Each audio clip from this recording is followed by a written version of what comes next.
Welcome everyone to another Frontier Crossed. This is going to be a case in, it's like a case in a box session, case in point, where we'll be presenting a recorded case. And in between the cases, we will be having a discussion about the case, some different discussion points in regards to how we're gonna approach revascularization. Our learning objectives for today, we're gonna be to discuss optimal approach to complex patients, to learn about optimal plaque modification techniques, including atherectomy, to discuss the approach to severely calcified lesions, to learn about added value of intravascular imaging. My name is Ronnie Shantouf. I will be the anchor person, and we have three of our esteemed discussants, Dr. Ahmed Al-Shati from Kuwait, Dr. Hussam Noor from Bahrain, and Dr. Mohammed Traina from the UAE. So let's get started with the video. So to our case, our patient is a 77-year-old female with a recent non-STEMI admitted with elevated troponins and has a history of recurrent heart failure admissions. She was found to have severe aortic stenosis on echocardiogram with aortic valve area of 0.74, mean gradient of 47, with moderate AI and moderate MR. She has preserved LV function. She had a history of a prior PCI with a prior attempted PCI of a distal RCA lesion was deemed to be balloon uncrossable at an outside hospital. She's diabetic with a hemoglobin A1C of 7.4. She has severe OSA on BiPAP at home. She's morbidly obese and frail and has CKD with a GFR of 39. So a diagnostic coronary angiogram was performed, and what you can see over here is from the RCA. We see that there's a prior stent with an intermediate lesion in the stented segment approximately, and then there's a critical lesion in the distal RCA posterior lateral branch segment. And also in the right PDA, you can see a critical lesion in the mid portion of the PDA. What's important to note is the significant amount of calcification that is present in the RCA, which of course is part of the decision making. Go forward. Also just providing another view of the vessel itself. Next. The left system, we have a left main with some mild disease without any significant findings. There is an intermediate lesion in the circumflex system. Next. And what we can start to appreciate is in the LAD, in the mid-LAD, that there's a significant long lesion that is present with some amount of calcification. Next lesion, next film.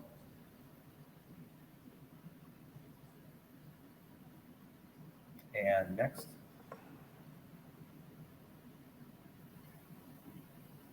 Now, and with the LAD did have a certain amount of tortuosity, but we do not see severe calcification as was present on the RCA. Next chart. There's also a subtotal diagonal branch that is chronically occluded in the proximal segment. So now at this point, as is our practice, as of course with all our aortic valve and multivessel disease cases, was brought to the heart team. We had a pretty full discussion on the case in terms of options. Obviously, the options were to consider either surgical AVR along with multivessel cabbage versus PCI and TAVR.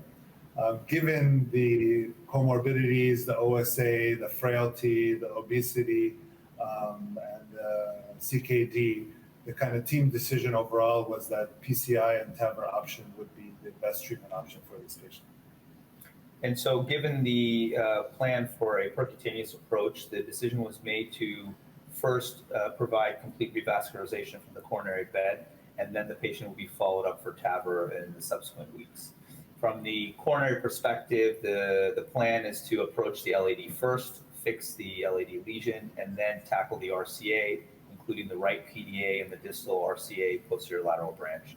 Given the known difficulty in the prior attempts from our outside attempt, and that the distal RCA lesion being balloon uncrossable, we up front were going in with a plan for laser atherectomy of that distal bed. All right, let's get on with it. Welcome, everyone. So we're here in the case after the case presentation that we gave you at the beginning. I'm Dr. Ronnie Shantouf and Dr. Ashraf Zouini. We have our opening shots of the left system. As we mentioned before, we're going to start with the left side and tackle the mid-LAD, and then we'll go after the RCA at this point. Okay, perfect. So we just took the initial setup picture after we wired the vessel to stabilize the guide in. So can we please get a 2.5, 20 NC, let's balloon and measure and see how the area expands.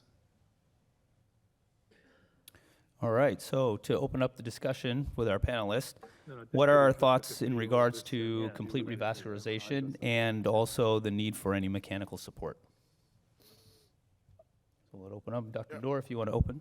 I think for the, just to summarize the case really for the latecomers, it's basically an elderly female with the multiple comorbidities and obstructive sleep apnea, severe aortic stenosis, double vessel disease, rotten vessel in the RCA, distal RCA, critical stenosis, and a simpler form of the LAD lesion. And the question is how to approach it.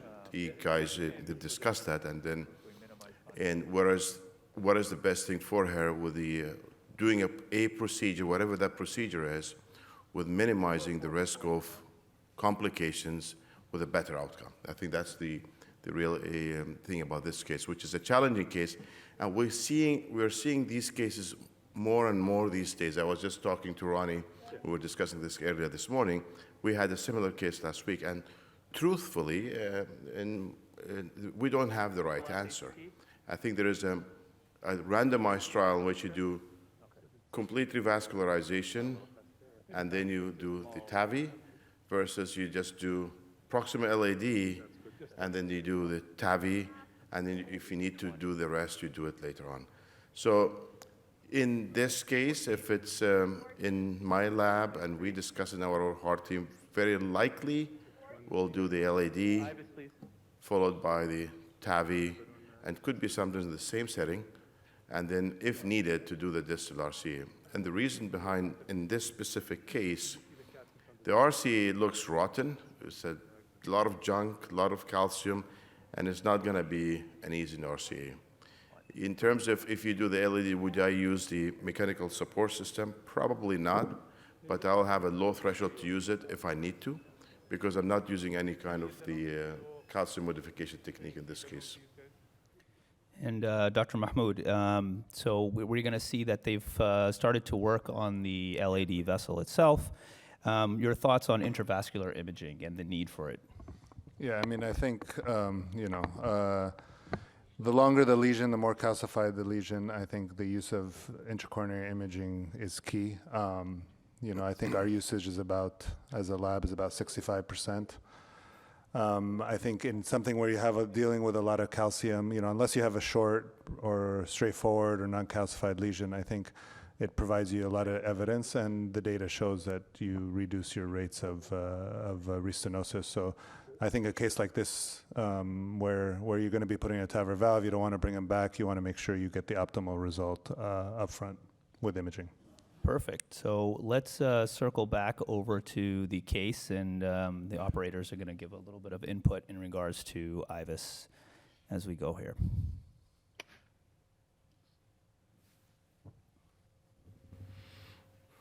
So, the initial images, long lesion,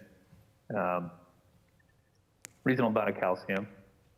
So we decided to start off with a smaller balloon, 2.5, and then a 3.0 NC, make sure we're cracking the calcium. The balloon inflated well, so it's reassuring, but we're going to go ahead, given the lesion length and the fact that there's calcium there, to just make sure that we have get an accurate sizing for our balloon, for our stent. Second. Trying to minimize contrast, given the That's great. CKD. We're using landmarks, calcium landmarks, trying not to move the table, anything to help us minimize. Can we bring the IVUS closer, guys? Then I find with using IVUS, you end up like picking. I think it's reassuring your hemodynamics stay very stable during your inflations. Good sign. Bring it a little closer, I think, for the IVUS. Yeah. You have the wire? Yeah, I have it. What I find with using IVUS, we end up picking like larger stents compared with just regular angiography. So that's a great point. Insist on that. So Okay, so Longer and bigger, longer and bigger. Yeah. always. Yes, I think that's a fair area to start. Ring down, please. We'll push it a little bit distal. Let's see. Yeah. Okay, I think maybe this is a good area Yeah, to start. that's actually a good run right there. Okay, start recording. Start. And bookmark, please. Pulling slowly.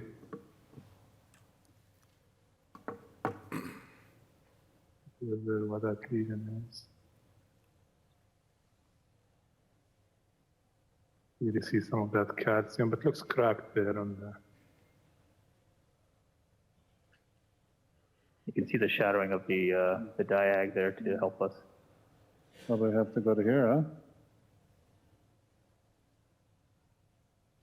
What are we proximal, just to know And then right here, over just there? you see a bookmark here also. Just want to see if we Go in and bookmark at that transition point.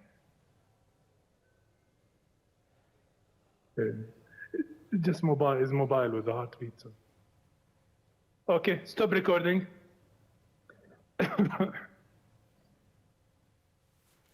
All right, measure 1, bookmark 1, and then number 2, please.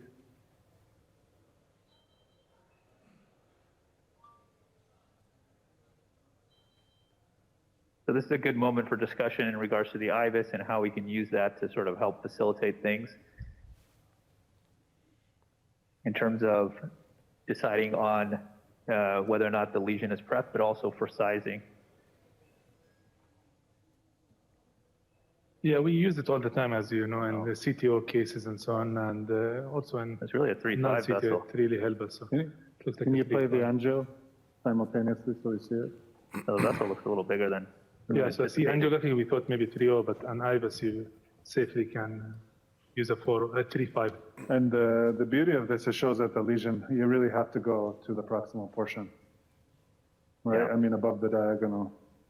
Well, so that's going to be the question. So I think go to bookmark number 2. So we were concerned about vessel sizing, the mismatch. Area. But actually, with a 3.5, we'll be able to post it to a higher size. Can you show us bookmark number 2, please? Bookmark number 2. All right, so Dr. Ashati, just in less than 1 minute before we get back to the case, what would you do to help optimize IVUS use in the lab when it comes to staffing and our approach? So I think that IVUS was very nicely selected here. This patient would have really needed. She's a CKD, she's diabetic, she's old. There is a very high risk of restenosis there, so using the exact length, exact size of the stent is very important. As well here, it would really help you thinking before putting the stent how much plaque modification you would need just before going and trying to put the stent in. Usually you would go longer with the size of the stent if you go with an IVUS, because you would go healthy to healthy, which is what Ashraf and you here nicely demonstrated, that you picked a very healthy segment to start with, pulling your IVUS, and you ended up in a nice area. Good point of discussion. So, you usually go same size? You guys on did your it very distal nicely here. inflation? No, generally I step up, but in her case, because on IVUS it was like a 3.4, and we sized to that size. I just want to avoid any edge dissection, but definitely would pick a bigger balloon for the proximal part afterwards. Like a dollar. I think that's what really helps, having intravascular imaging. You can you can use that to gauge your sizing. In this particular case, it's helpful for us to know not to oversize it, at least in the distal edge. Let's do stent both, guys. So, Dr. Mahmoud, this was a discussion that we had during the case. 1 stent or 2 stent? We can see the diagonal from the calcium. Yeah, you know, in general, I mean, the way I look at it, when it starts to be really long, and then you usually end up turning to a size discrepancy between the prox and the distal border zone. So if it's a debate or there's a big discrepancy between the prox and distal reference, I'll lean towards 2 stents in a case like this. So I think that's where you, instead of trying to be cute and making sure you get a 38 and then having to be really careful about post-dilating proximally to 4.5, you just put a 3.5 and a 4.5 and kind of answer the question.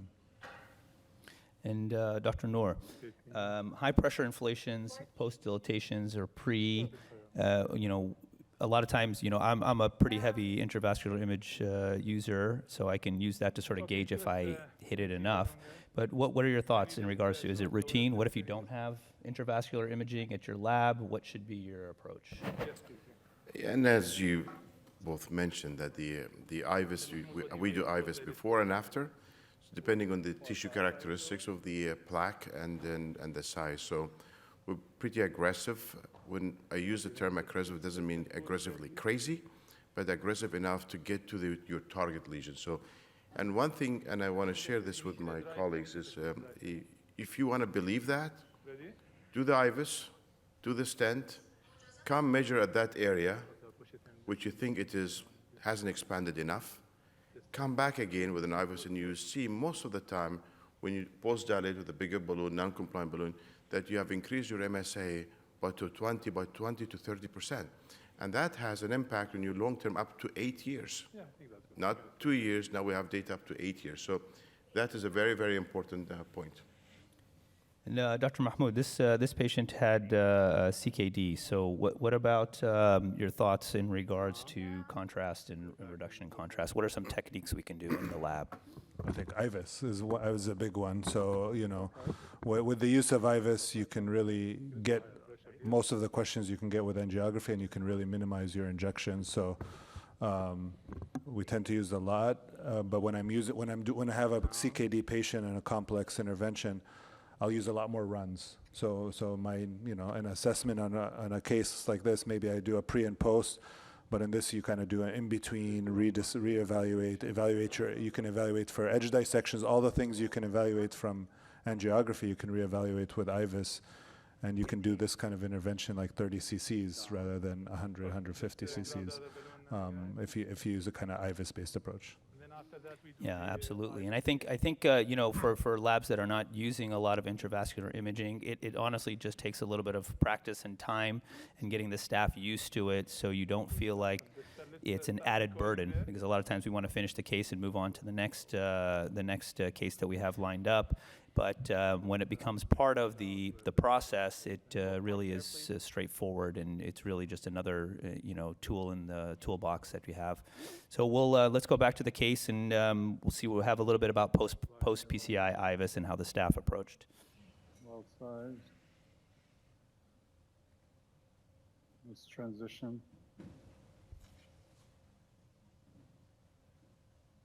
There you can see the That's where- branches. Cover the diagonal ostium and just above it, perfectly sized. Let's push in and out at the Okay, proximal let me part. grab a bookmark at the, Bookmark there. yeah. Okay, perfect. Stop Nice. recording. Nice choice with the sizes. Go ahead and measure those, please. Then once we are happy with the measurements, then we do a picture of the left, and then we go to the right. Right there, yeah, that's good. So when you use an IVUS guided kind of contrast minimizing approach, do you even feel the need for a final angiogram? Well, that's a good question. But in her case, generally you can avoid it. But in her case, because I noticed the wire was in and out whenever we did any movement. So you're just to looking make sure for there's no any wire perforation, perforation, just because you know there's no edge dissection. Yeah, exactly. You know But you're well in expanded. her case, more so I just worried about the distal part, just to make sure, and just like 5-6 cc's Flushed it. maximum reduced.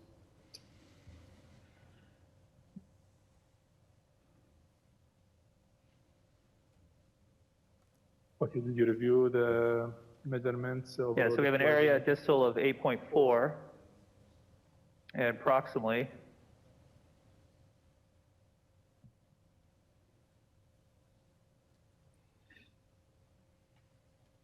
so the IVUS is helpful. No, you're able to see about your edges, so you don't see any edge dissection proximally or distally.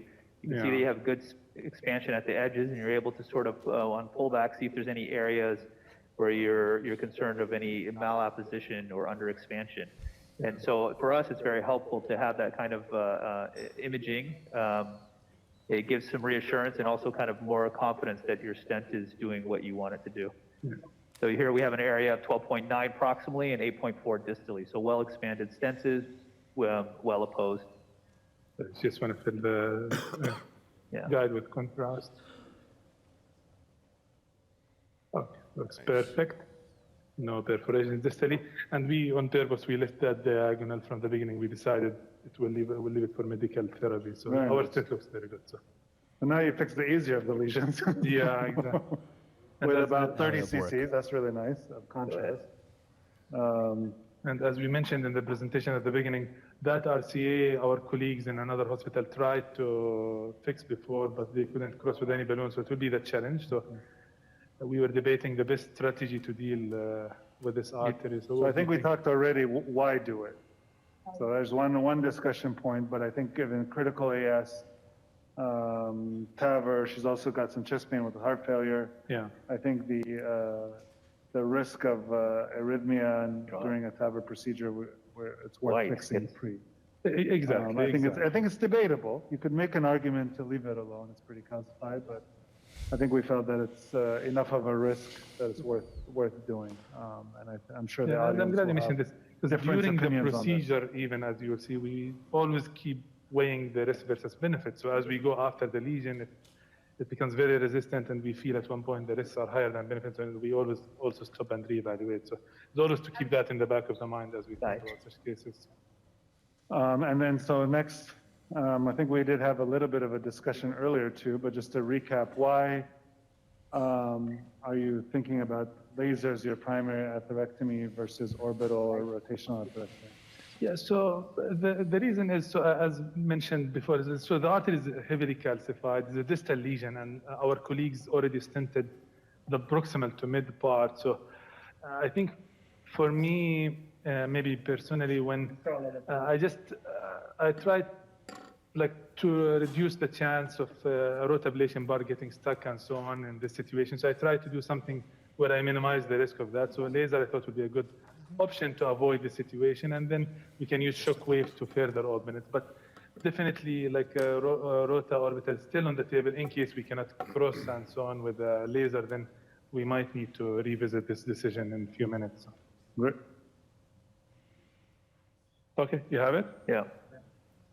Okay. Gentlemen, I have to go do another emergency. Good luck. Thank you so much, Dr. Traina, for coming. Thank you. Real life. We're trying to make it real life. So, audience poll. I think it's a good question. Who would tackle the RCA in this particular situation? Start with who wouldn't. Who wouldn't tackle the RCA?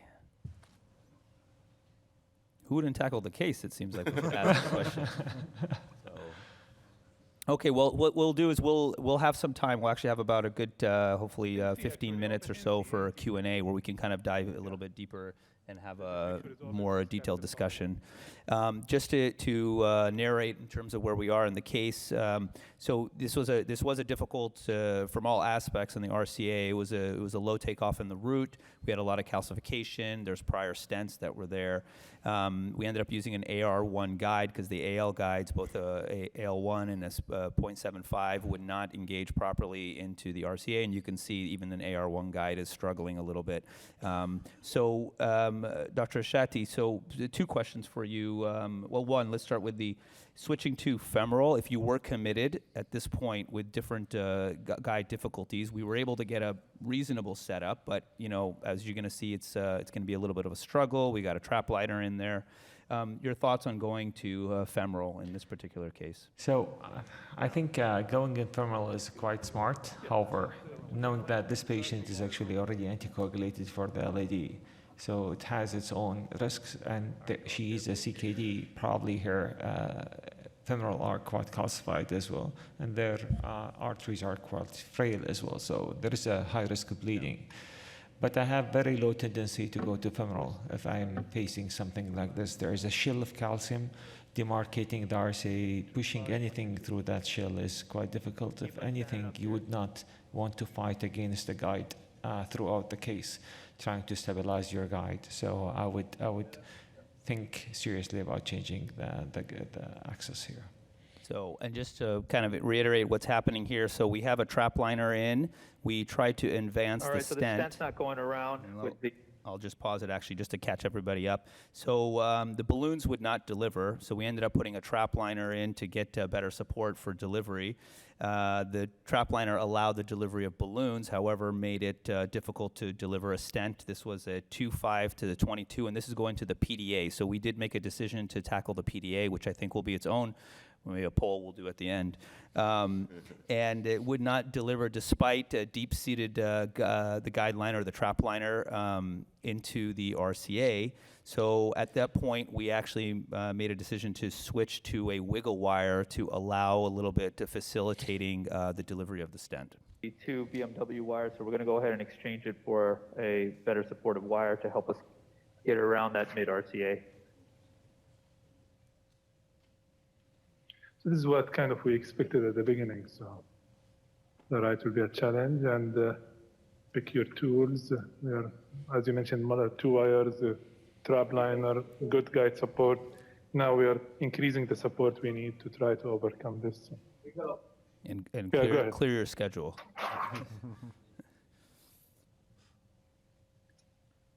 So, Give me the fine cross first. You want to go up on the trap or should be careful? Yeah, just tell me when you're ready. Go ahead.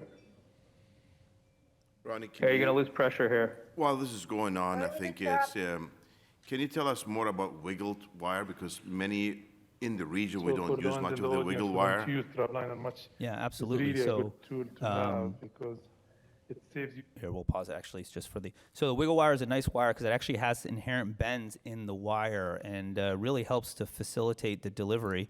What it does, it'll help deflect off of a calcification. So if you actually have a calcified vessel or a tortuous vessel, sometimes that can really help navigate the equipment.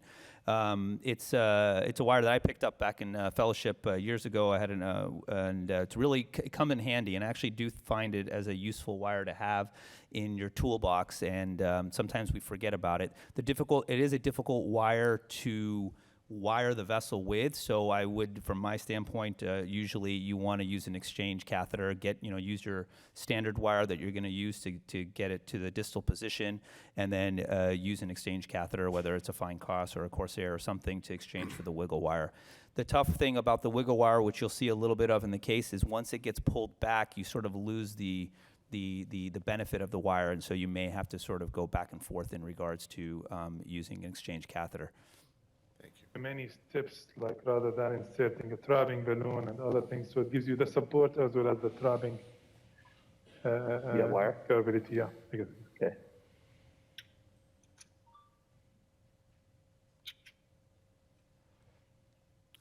So, question we'll open up, Dr. Noor, actually, we'll open up to you. Any other approach to getting the equipment? I mean, we chose a wiggle wire. Any other thoughts? Some people will do anchor balloon technique in another vessel. Any other, switching to femoral, of course, will give you a little bit, going to a bigger guide at this point. Hey, this is tough. We all face these things. And one other thing, I upsize the guide, for example. I use a more aggressive guide, the AL guides, another one. Or to the contrary of the wiggle, this is why I brought up this discussion. Sometimes I take the microcatheter down and I put the Iron Man wire down there. If the wiggle doesn't work, I use the other technique. I put in a wire, or then I do distal ipsilateral anchor.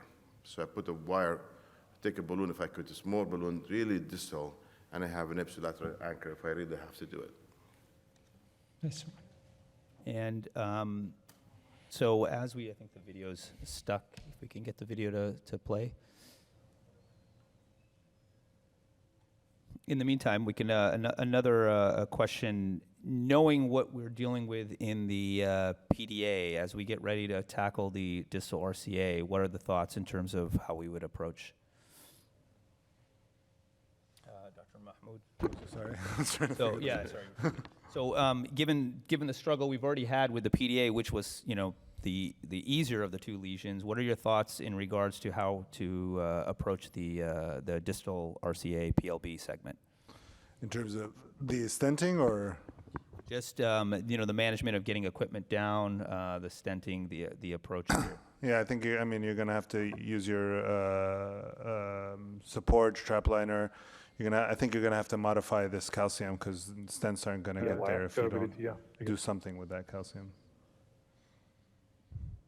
So I think most commonly this looks like a pretty circumferential. I would probably try atherectomy, either orbital or rotational.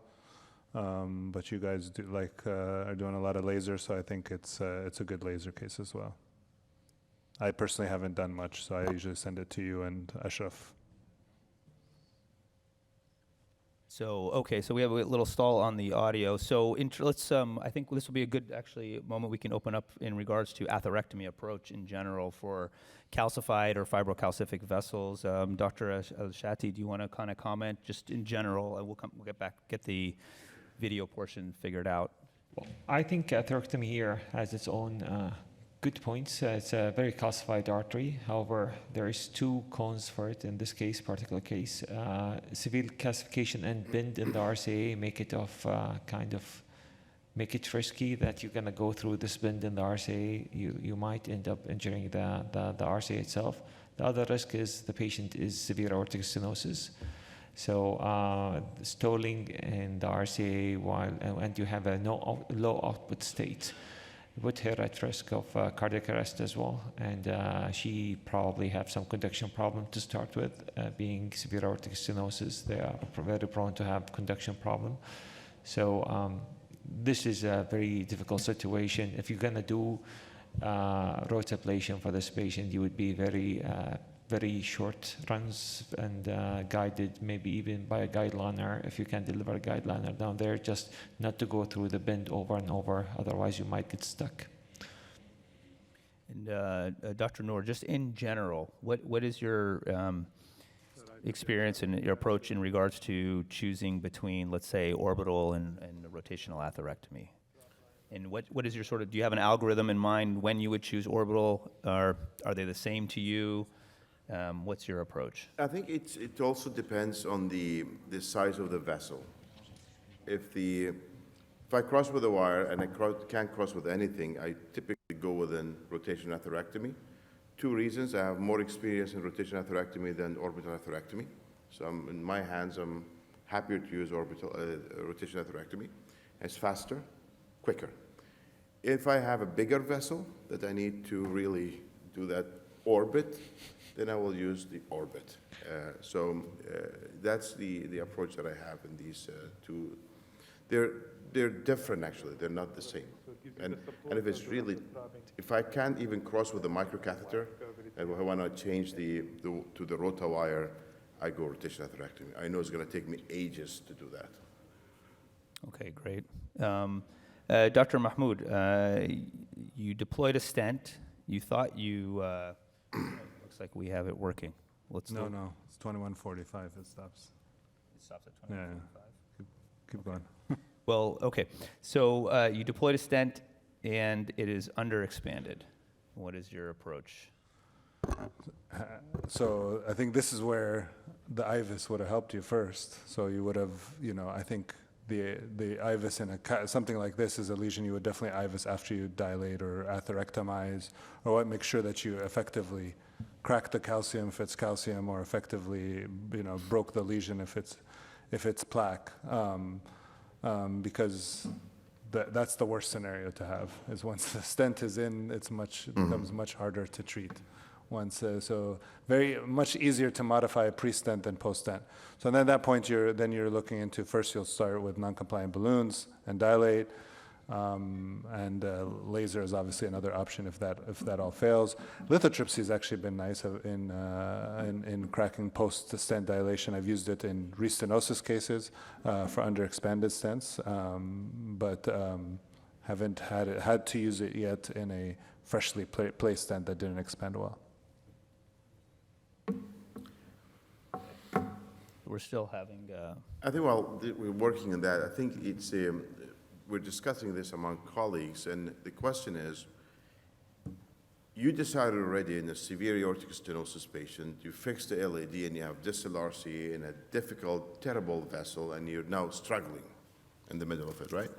And as Ahmed said, and maybe a lot of you in your head is like, why are we doing this? right? And that's a good point of discussion.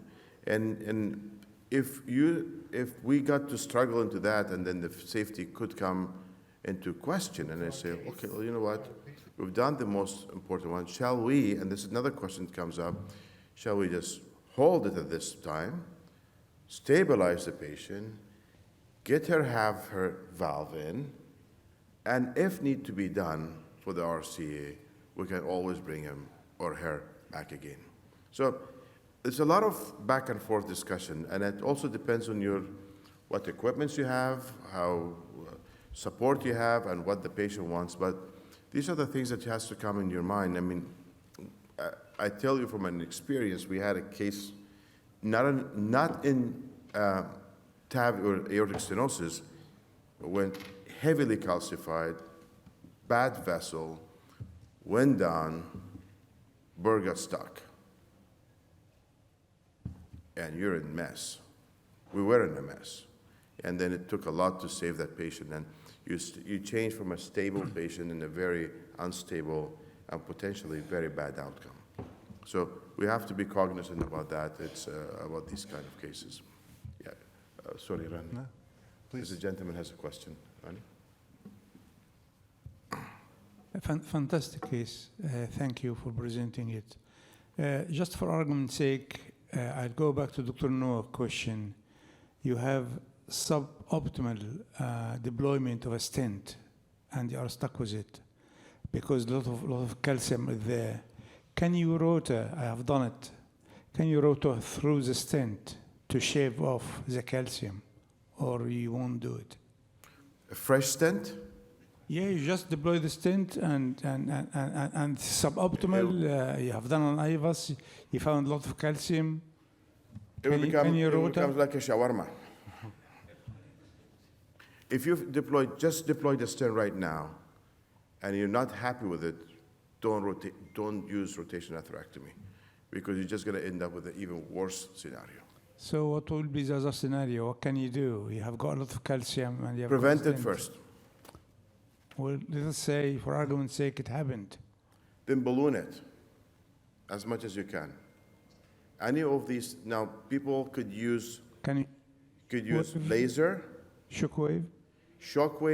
People have used it, but I think the recommendation is, because you're going to damage the polymer as well, you balloon it, use it as an investment procedure, bring the patient back after 90 days, and then you can use the shockwave. And that's, again, off-label use. I have to disclose that. But at that time, you only have the choice, in my opinion, ballooning, or if you have the laser, I would use a laser with contrast. Thank you. Thanks. Yeah, and I second to that. And at the end, we look for perfect results, but if you couldn't achieve a perfect results, I mean, you should settle for good results. And you might need to modify, Dr. Fajideh yesterday mentioned it as well, you might modify your antiplatelet regimen or put the patient in anticoagulation, worst case, if your stent is severely underexpanded, but rather than doing something that might harm your patients. That's right. And I agree with you. I mean, this case, you know, even among our teams, there was different opinions on how to approach it.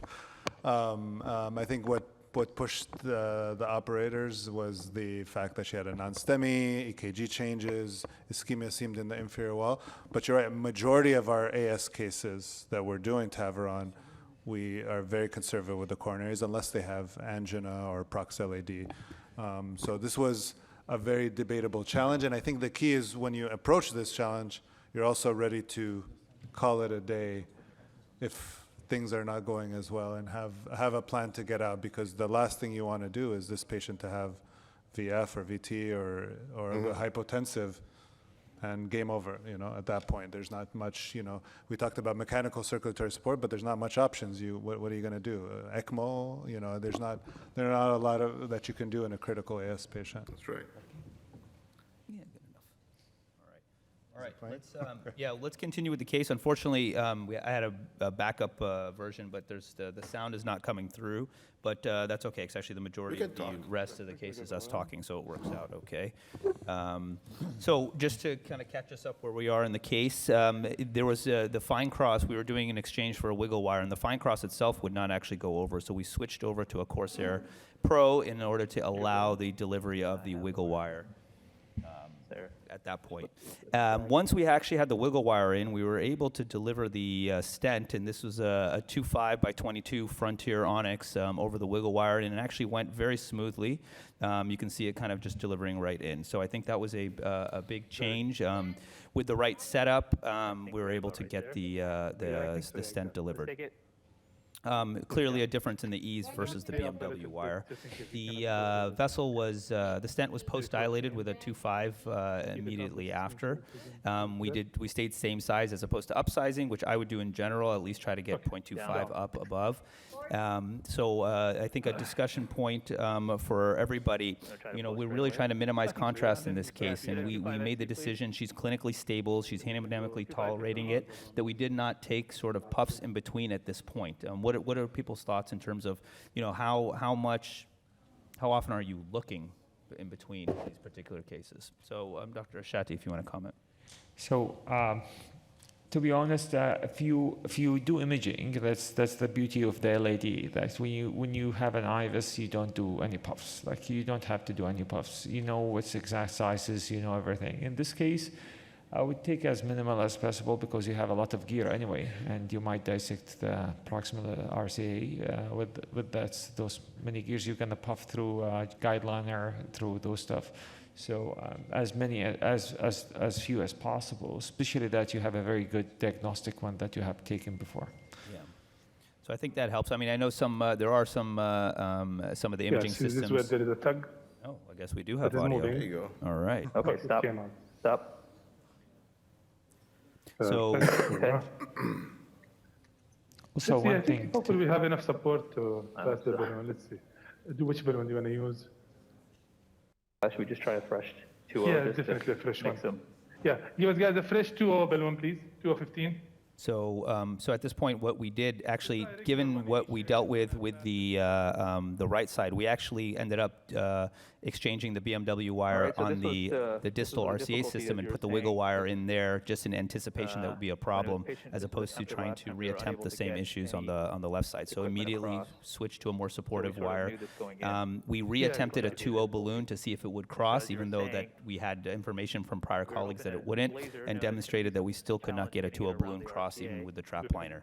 So at But I that think we point, can do that we part felt that we that really confirmed the helped need to for modify the atherectomy, plaque and allow us to and really go our approach was going to be for a laser in this particular case. And so we actually did, we were able to do one run and get it over. I think the challenge in this particular situation is really getting the laser catheter up and around. And that was the challenge that we anticipated. And you can see obviously the struggle with the guide sort of hanging out and really getting the guide liner portion of the trap liner in. I think it was helpful that we had a stent there, really, because we're working through the stent. But of course, there is some disease there that we'll sort of bring up in terms of if the need for addressing afterwards. And then you'll see the laser catheter actually go over relatively easy. It was a bit of a struggle, I think, actually attacking the vessel. Dr. Noor, your experience with laser, what has been your particular approach for its use? I go high frequency, the 80-80 rate of the 0.9 laser catheter. But as you correctly alluded to this case, it's distal, it's calcified vessel, deliverability is an issue, and through my limited experience with laser, I've lost the tip of it a couple of times in calcified lesions. But the key is to deliver it safely down there, and you really go slow. And of course, the conventional laser way is you make sure you clear up the contrast so that you wouldn't go too high pressure. Because the concept of laser provides you energy. It's like ballooning, but very high atmospheres. And if you're really in a very tight lesion like this sometimes, and if you keep lasering very frequent, you may actually have a perforation as well. So you got to be ready for it as well. So that's the few tips and tricks regarding laser. Dr. Mahmoud, So you don't have atherectomy, and of course, we would rather not get ourselves in this situation, but you did get yourself in a situation where you're tackling a relatively calcified or a more calcified vessel than expected. What are your what's your approach with dealing with kind of more standard equipment that one would have in the lab? Well, I think the most important is knowing when to back off then. So, like we talked about, and until the worst scenario is to put a vastly underexpanded stent. That's where you do the biggest disservice to the patient. So I think if you don't have access to equipment that's going to modify this kind of calcium, you've gotten away without much dissection. You've ballooned. You can always say, well, maybe this is the point. I need to stop and back off and leave him where he or she is, the patient, and they're stable, and that's fine. Otherwise, I mean, it's talking about high pressure balloons. There's these newer balloons now that can go really high pressure, that can really potentially crack if you don't have access to either shockwave or orbital or rotational atherectomy or laser, all the other techniques. Something like this, I find cutting is not going to, when you have this degree of calcification, is not going to be too effective in this kind of very circumferential calcium.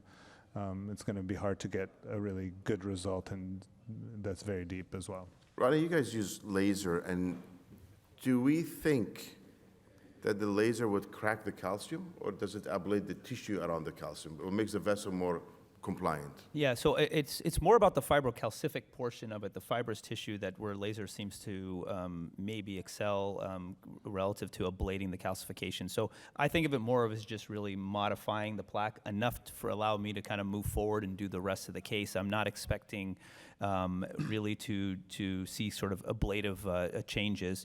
When it comes to in-stent restenosis, I think it's helpful sometimes to really kind of get that fibro tissue that's behind the stent that can really sort of help open up and allow you to expand the stent. And that's probably our biggest use is really in the ISR field, although we will use it sometimes in sort of the native vessels themselves. So going to kind of one of the more newer modalities, lithotripsy and shockwave. What are some tips and tricks, Dr. Shatti, in terms of its use? The biggest concern that I've found is just getting it there is the toughest part. It's a little bit bulky still, getting it to where it needs to be. But are there particular cases where you think it shines over, let's say, a rotational or orbital atherectomy? Yeah, you excellently say that. Getting it there is maybe the next up. Cutting balloon is the most difficult one to deliver. This is the second most difficult to deliver. And the other thing is shine in 360 degree of calcium. I don't like to use it when you have a nodule, and you shouldn't use it when you have a nodule because it's rupture, and you just wasted good amount of money in a nodule that wouldn't fracture. And the problem as well when you have to use too many balloons to reach up the size that you need to reach because of deep calcium, and that would add a lot of cost to the case. Other than that, it also can cause some AV block if you use it frequently. So sometimes you have to look at your hemodynamics while you are delivering the tin shocks. And sometimes if you have a very long lesion, one balloon is not enough. And that's also a problem. Yes. So, there's definitely a cost that starts to come in when you start to use more than one balloon. So just want to update everybody where we are in the case, and then I just actually have a continued question on the topic for Dr. Noor. So we basically, after laser atherectomy, we actually went straight to 80/80. We're able to sort of break through and really sort of change the compliance of the vessel, and that allowed us to deliver the same 2.0 balloon that we initially were trying to get through. After the 2.0 balloon, further pre-dilated with a 2.5 NC, and then a 2.75 NC, just to really kind of show that the vessel is compliant before we sort of commit to deploying a stent. We were really trying to minimize contrast, so we are sort of judging stent length based on the calcification, and you're going to see here we're basically bringing over the stent at this point around the bend for delivery. So while that is happening on the case, combined therapy. lithotripsy plus rota, are we getting too expensive? Is it just too many toys, or is this actually a good idea in particular cases? Dr. Hussam, what's your thoughts on that? You take that case by case basis, and you've nicely did the laser, and you modified the plaque, and then I would follow it with a non-compliant balloon, and I see how the vessel behaves. If the vessel behaves well, I'm happy with that, then that's it. We have to be cognizant of the cost as well. And if it doesn't, then I still have to modify the plaque so that we don't get into stent regret situation. So then, because that is much more difficult to deal with later. So if balloon was well, then I'm happy. Have my IVUS down there, calcium cracked, balloon, stent, optimized, and you're done. If not, then I gotta think about even if I have done the laser and I'm not happy, I still now have a better room. I can use orbital atherectomy. In this case, I may not use rotational atherectomy because I'm worried about the no reflow. I may use the IVL. I may use a cutting balloon. I use whatever I have in my lab to make sure that I have cracked the calcium. I think that's an approach. If you're going to commit to sort of these more complex, higher risk cases, is to have the tools and kind of feel comfortable with all the different tools and be facile enough, and that your lab is facile enough to kind of switch from device to device and not look at it as I'm going in to do this. So, even though we went in with the idea of laser, it doesn't mean we're not going to change gears to do what needs to be done to really get the case going. So we actually, we went with the stent length. We deployed the stent, and you can actually see we still have a little bit of the lesion that's not fully covered. So at this point, we've decided to, before dropping a stent, we want to make sure that the vessel yielded. So we went back again with a 275 NC and really just made sure that segment is compliant enough that we can put in a second stent. So as we see that kind of going forward. Dr.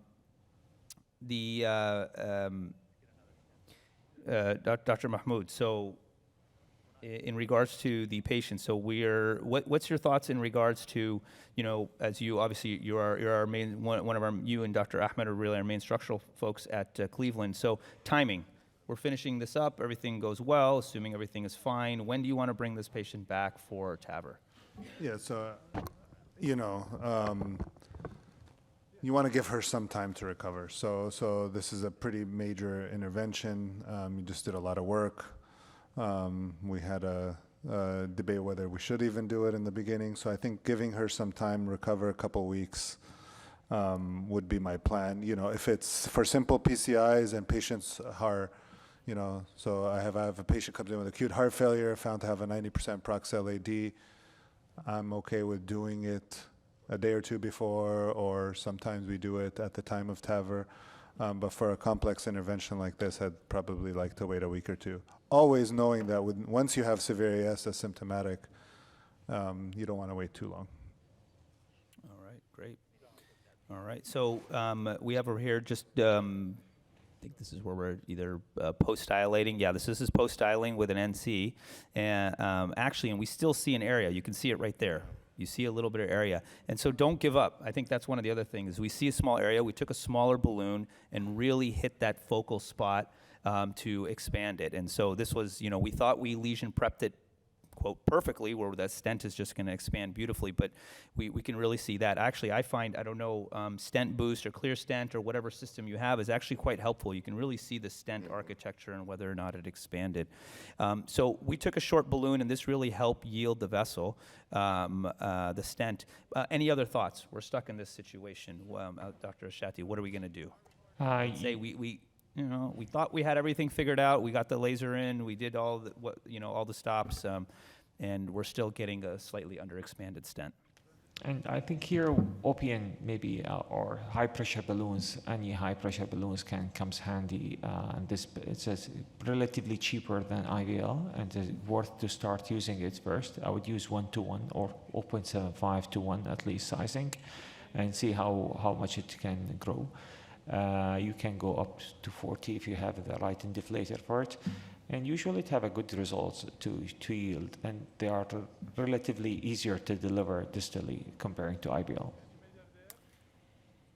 If I go this distal RCA with an OPN at 40 atmospheres, I tell you, I will have multiple PVCs in my lab, in me. Because I have ruptured an OPN in cases like this because it's too distal. I think it's a calcium nodule. And if you go really high pressure, the nodule is right in the middle. So the shoulders are the area of the least resistance. And the vessel is not that big. You could rupture it, and you'll end up with a disaster and not being able to deliver a cover stent. So I think my approach may be a little bit different. If it doesn't yield, patient is stable, I did my best. I wouldn't be too aggressive because the distal vessel is so diseased. I did my best, and I back up because if anything, this is a different scenario. This is why we're presenting this case. This is a debatable case, and we have different approaches. He has different approaches, but we also have to put our personal experiences in which, hold on, the distal disease is severely diseased, and I've done the PDA, did the LAD, patient is stable, it's not yielding, leave it as it is. I want to do more. Absolutely. So final areas, so their distal stent area was 7.4 in this particular case, and proximally at 7.2. We IVUS that proximal stent that we saw that had disease there, and actually that area was well above, I think it was 6.5, and so we left that alone. So Ronnie, this is a very good point. So what you're saying is, angiographically, you did not yield completely, but you went back in with an IVUS, and you're happy with your MSA. And that's a very important point. So I have an MSA of more than 5.5 in distal crappy vessel like this. That's okay. That's the MSA is the one that dictates that, and you're opposed, and then I'll leave it alone. Because this picture is taking that side of the nodule. But That's right. If you took 90 degrees or whatever perpendicular view, you would see that it would look great. And I think that IVUS proves that. Yeah, and I think that's a critical point, and that's where I think IVUS really shines in its IVUS or any intravascular imaging. Of course, in this particular case, it's a little tough to do OCT in contrast multiple times exposure.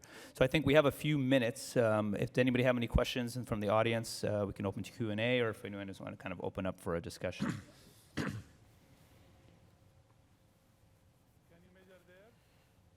So let's do a show of hands again. So who would have tackled the RCA?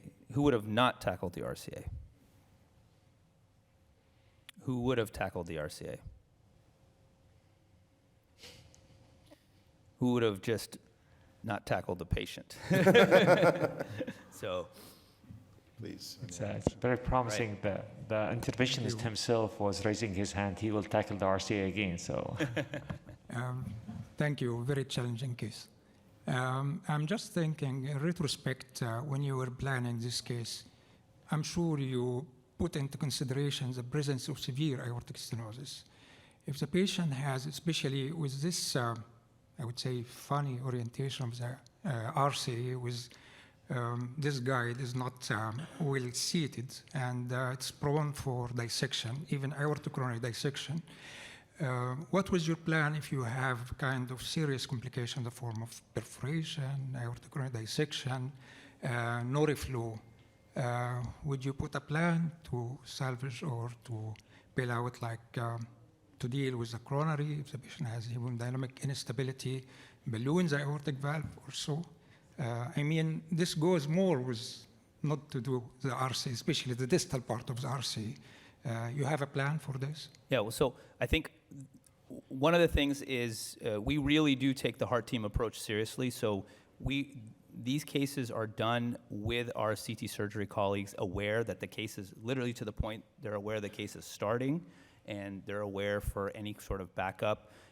We have our structural colleagues involved in regards to this, so that they're very aware that if there's any kind of issues, that we're ready sort of to attack it in a complete fashion. So I think that becomes part of it, where all bailout options are available on the table for the particular patient. The other issue is the other approach. We actually have our cardiac anesthetist that's involved in the case, whereas most coronary cases we're not necessarily going to have our anesthesia colleagues involved, but we particularly will have our cardiac anesthesists who actually are supportive, and they support all our TAVR cases. So they were supportive for the case. So that really helps to keep the patient stable. I think without having that heart team approach, then I actually think you really do shy away and don't touch the RCA. I think there's obviously a lot of arguments to be made to leave it alone versus tackle it. But definitely if you are going to tackle it, you need to tackle it as a team and not just as an interventionalist approaching it. The second question regarding the mechanical circulatory support, which type of support you'd like to use if you have any complication in this case? Well, I mean, I think if it's a matter of we can get just enough support, then potentially a balloon pump will help us get through. I think something like an Impella, although I know it's been published and it's been done, where you will put it through the severe AS, you're obviously opening up to some major complications, stroke complications.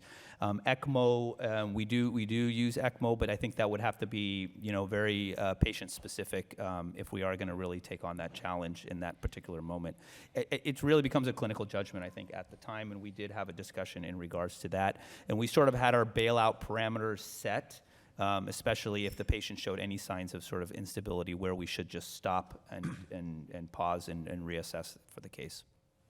But I think a critical AS like this, the only option is ECMO that's of real support. I mean, a balloon pump's not going to save a ASK patient that starts to crash. No, I mean, it'll buy you time to get the ECMO, essentially. And the structural guys will hate you because you ruined their access for next case. There's always another groin.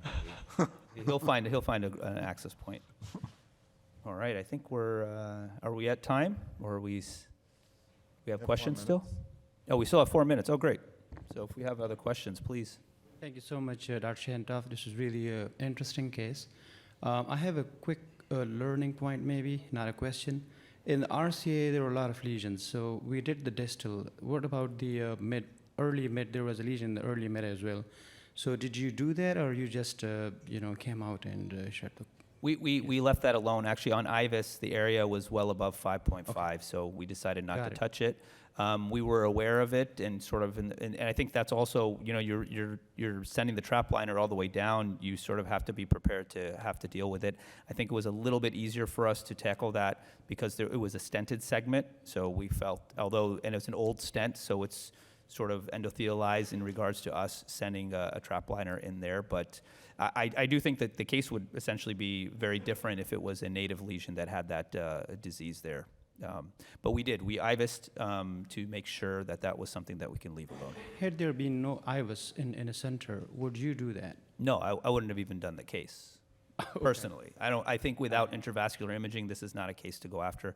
CKD, you're going to be wasting a lot of contrast. You potentially could create a new issue. So, I mean, for me personally, if I was in a center, well, frankly, in my stamp, if I was not in a center where there was surgical backup, you don't have your structural team involved, and you don't have intravascular imaging, this is not a vessel to touch. And I've definitely practiced in centers where you do the more simple cases when you don't have the right backup, and you take those cases to another institution to get them done.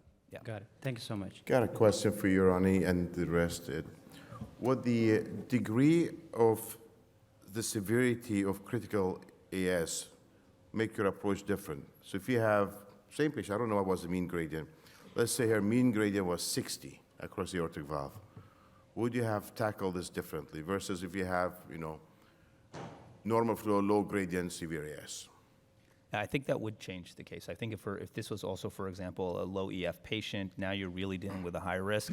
One thought would be to talk to our structural colleagues. Do we feel the height of the coronaries are high enough that after the cage is dropped from the TAVR perspective that we can always go back, and so that always becomes an issue? No, so I do think the AS itself would change how we approach it. If we felt that it was really critical AS and that was really driving her symptoms, we did feel in this particular case it was a mixed pattern, that fixing both the coronaries and the valve would make a difference. Yeah. And I think the symptoms, I was more of in the camp of leaving the right alone, but when we were discussing, but what was selling the intervention was that she had an acute coronary syndrome, clear cut, so that what tipped her over wasn't the AS, even though it was severe, but but I think if you have a clear heart failure symptomatic, the AS is the primary driver that pushes, at least us in most of our cases, pushes away from being very conservative with the coronaries.